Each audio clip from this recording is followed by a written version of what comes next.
हाँ ठीक है, चल देखो इधर। तो हम लोग बात कर रहे थे कहाँ से टॉपिक निकला था, सुमद्र है ना, सुमद्र। तो यहाँ आया था मद्र।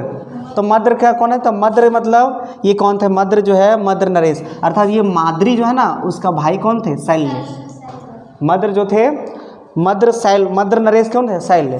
तो जब महाभारत का युद्ध हो रहा था, महाभारत का जब युद्ध हो रहा था तब जितने भी राजा, जितने भी योद्धा हैं, कौरवों अपने तरफ से सभी योद्धाओं को निमंत्रण दिया और पांडवों भी अपने तरफ से सभी योद्धाओं को निमंत्रण दिया।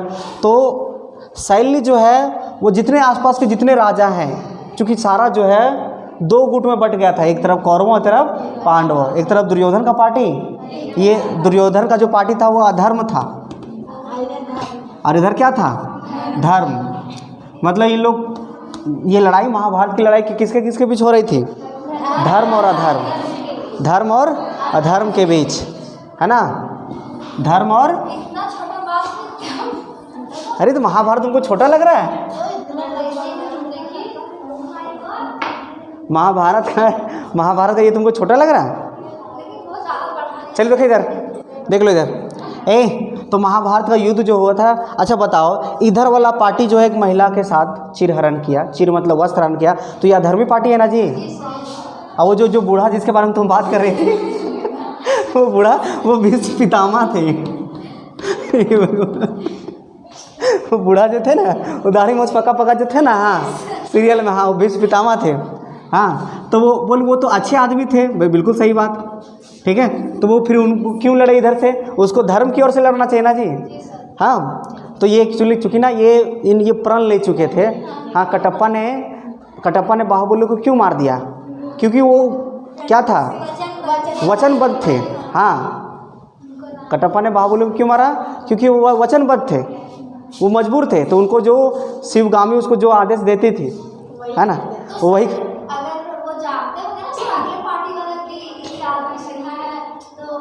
कैसे नहीं, अरे वही तो, बहुत युद्ध है ना। तो कृष्ण के साथ वही हुआ था। कृष्ण जो है, कृष्ण नहीं आए, हेलो गुंजा, तुम्हारा नाम ले लिया, ठीक है देखना तुम चल देखो इधर।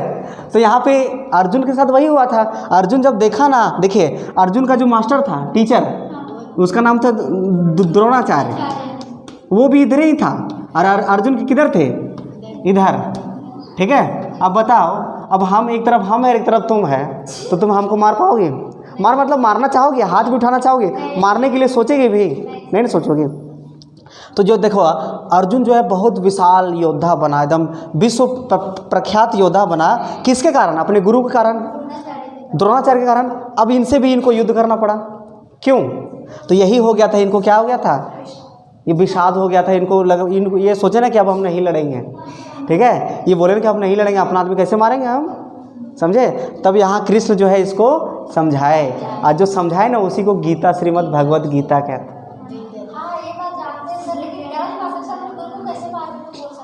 गुरु को नहीं मार सकते, लेकिन गुरु अगर अधर्म करेगा तो उसको मार सकते हैं ना। आगे चलो, हम एक पल के लिए आपके गुरु हैं और हम तरह तरह का ये अधर्म कर रहे हैं, पाप कर रहे हैं, आप लोगों के साथ दुर्व्यवहार कर रहे हैं दूसरा कोई मारने बोलेंगे दूसरा से मारने मरवाओगे हमको, अपने नहीं मारोगे। चलो गीता पढ़ाएंगे ना। सुनो इधर। तो अर्जुन, कृष्ण इतने बड़े मोटिवेटर थे कि अर्जुन को इतना मोटिवेट कर दिए कि वो अपने गुरु को, भीष्म पितामह रहे या गुरु रहे या सुरु रहे, सबको ख़त्म करो। क्योंकि जरा जब द्रौपदी का चिरहरण हुआ था तो ये सब भी वहाँ बैठे थे, तो उसमें इसको टोकना चाहिए था क्या रे। अभी देखो, इसका नाती का, इसका बेटा का बेटा था दुर्योधन, समझ रहे हैं, मतलब इसके दादा के समतुल्य, मतलब ये पिताजी थे इनका। अब उसके सामने एक मेरा नाती अगर मान लिया जाए, मेरे सामने किसी लड़की के साथ छेड़छाड़ करेगा तो हम सहन करेंगे जी, हाँ। और छेड़छाड़ नहीं, वस्त्र हरण करना है, तो ये दोनों वहाँ रहे थे ना ये दोनों, तो गलत किए कि नहीं।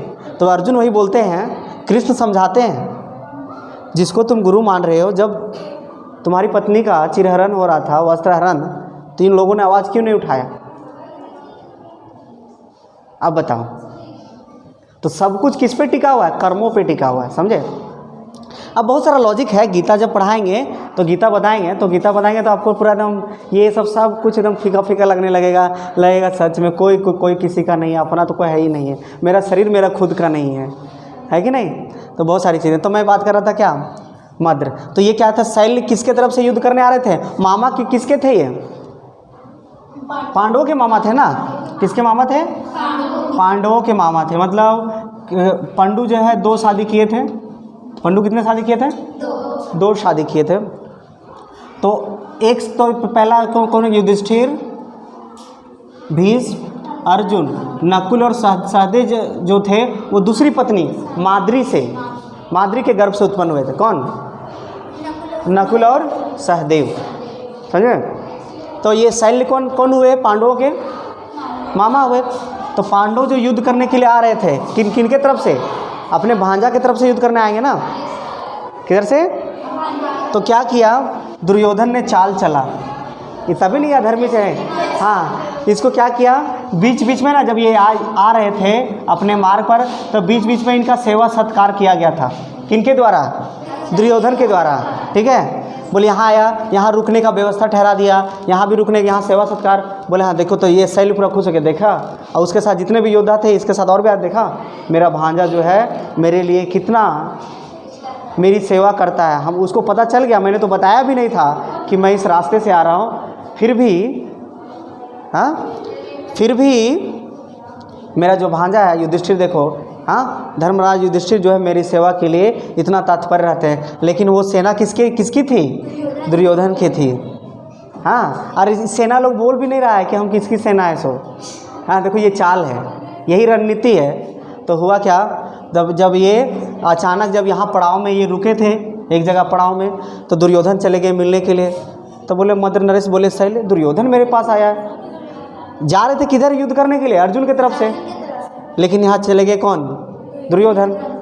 तो बोले कि तुम यहाँ कैसे मेरे शिविर में, क्योंकि मैं तुम्हारे खिलाफ युद्ध करने के लिए आ रहा हूँ। तो बोलते कि आप तो आपकी जो सेवा हुई है मेरे सैनिक ने किया है। बोले क्या बात कर रहे हो, बोले हाँ। तो बोलता ठीक है, बोलिए सेवा के बदले क्या चाहते हो तुम, हाँ वरदान मांगो। तो ये बोलता कि आप मेरे तरफ से युद्ध करें। हाँ, तभी नहीं सब अधर्मी है जी। अब देखो, अब वरदान मांगा है ना, सोच समझ के कीजिए जीवन में सब काम।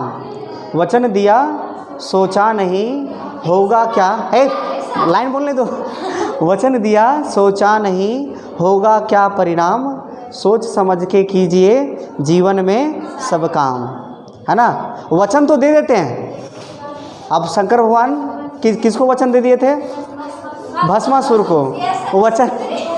वचन दिया सोचा नहीं, होगा क्या परिणाम, सोच समझ के कीजिए जीवन में शुभ काम। शंकर भगवान किसको दे दिए वचन, भस्मासुर को। अब भस्मासुर उसी पर नहीं, हम आप ही पे हाथ रख के देखेंगे तो गड़बड़ हो जाएगा ना जी। तो ये बोल दिए कि वरदान मांगो, तो ये चाल चल गए कि आप मेरे तरफ से युद्ध करें। तो लास्ट में इसको मजबूर आप किन की तरफ से युद्ध करना पड़ा, दुर्योधन की तरफ से युद्ध करना पड़ा। उस जमाने से अच्छा तो ये जमाना है सर, कोई कसम वसम नहीं जाता। कोई कसम नहीं,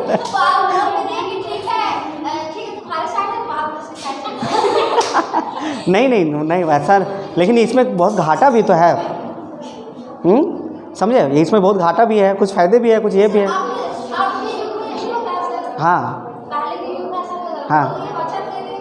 अभी तो हम लोग ग्रामर पढ़ रहे हैं, ग्रामर पढ़ रहे हैं। तो रामायण महाभारत जब पढ़ेंगे तब उस पर चलेंगे, पूरा चलेगा बहस। इसलिए देखो इंटरेस्टिंग टॉपिक है ना महाभारत, है ना।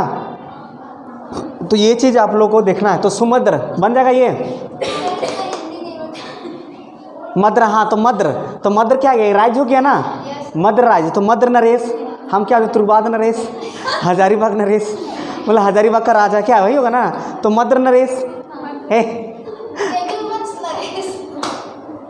चलो आगे देखो, कुछ भी बोलती है न, संस्कृत विभाग। चलो हाँ देखो इधर, तो क्या है ये मद्र नरेश। तो मद्रों की समृद्धि मतलब परिपूर्णता।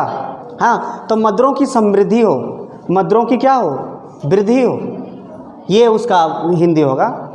तो मद्रों की समृद्धि, देखिए ना वहाँ ब्रैकेट में लिखा होगा, पुस्तक ब्रैकेट में, यहाँ देखिए, यहाँ देखो हाँ, मद्र देश के लोगों की समृद्धि। मद्र देश में जो रहने वाले लोग हैं उसकी क्या हो, समृद्धि हो, समझे? सर जब अगर क्लास खुलेगा तो रोज सैटरडे को ना कन्वर्सेशन करवाइएगा। अस्तु अस्तु। रविवार को चलिए वहाँ भागमनी विवाह मंडप जाइए ना रविवार को। नहीं वहाँ जाइए, वहाँ संस्कृत संभाषण होता है प्रत्येक रविवार को। और सर हम लोग गलत हमें कुछ भूल अच्छा ठीक है चलिए।